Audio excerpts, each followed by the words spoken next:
Haleluya, shalom aleim, saudara-saudari semuanya. Saudara-saudari, mempunyai ayat-ayat menyenangkan Tuhan itu sangat penting. Pentingnya adalah kita gunakan jika kita berdoa.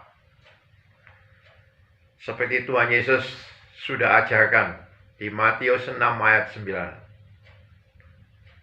Kalau kamu berdoa, berdoalah demikian.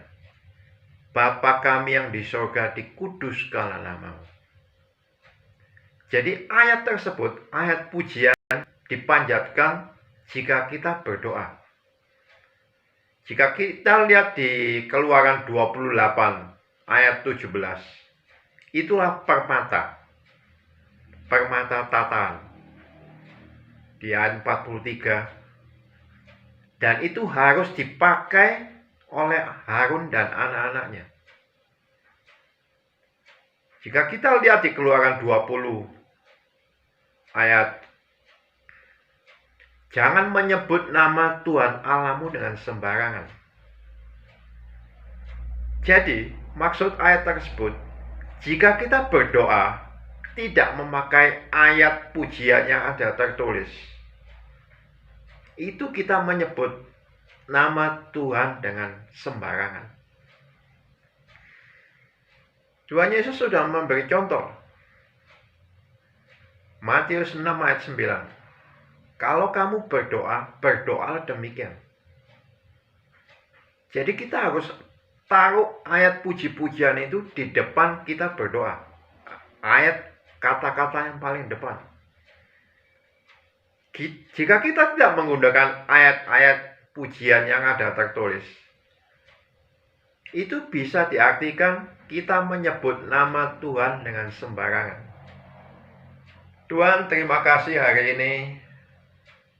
Itu kita menyebut nama Tuhan dengan sembarangan. Tapi jika kita menyebut ayat pujian yang ada tertulis, seperti Matius 6 ayat 9, Bapa kami yang di surga, dikuduskanlah namamu. Itu kita menyebut nama Tuhan tidak sembarangan. Oke, saudara-saudari, mempunyai ayat yang menyenangkan hati kita itu juga sangat penting, karena iman kita akan bertambah.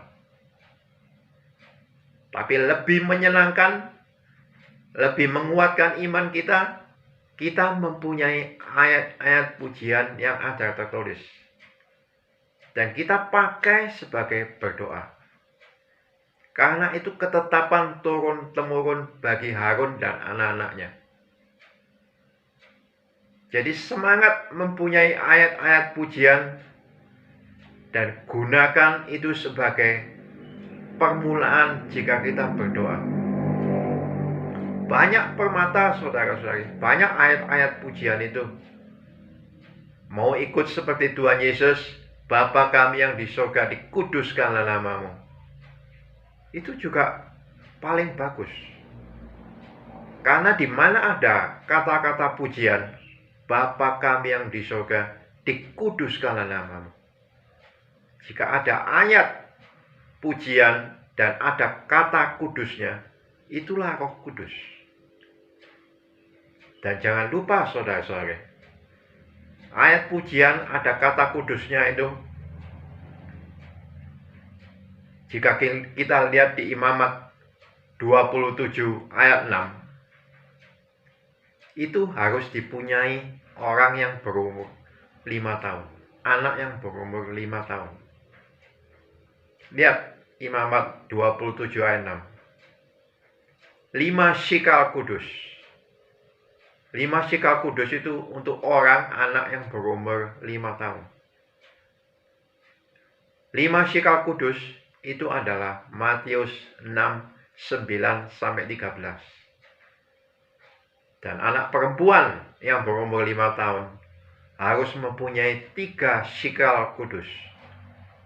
3 sikal kudus adalah Lukas 11 ayat 2-4.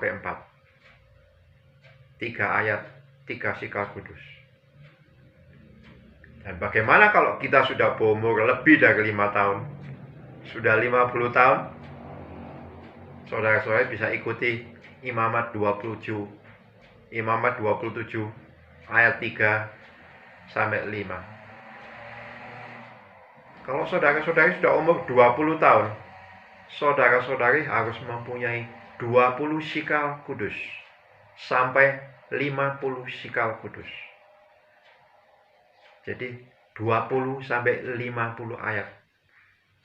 Dan saudara-saudari akan mendapatkan lagi Roh Kudus lainnya. Jadi satu Roh Kudus, doa Bapa kami itu untuk anak yang berumur 5 tahun. Jadi jika saudara-saudari sudah lebih dari umur 5 tahun, saudara-saudari harus mempunyai lebih.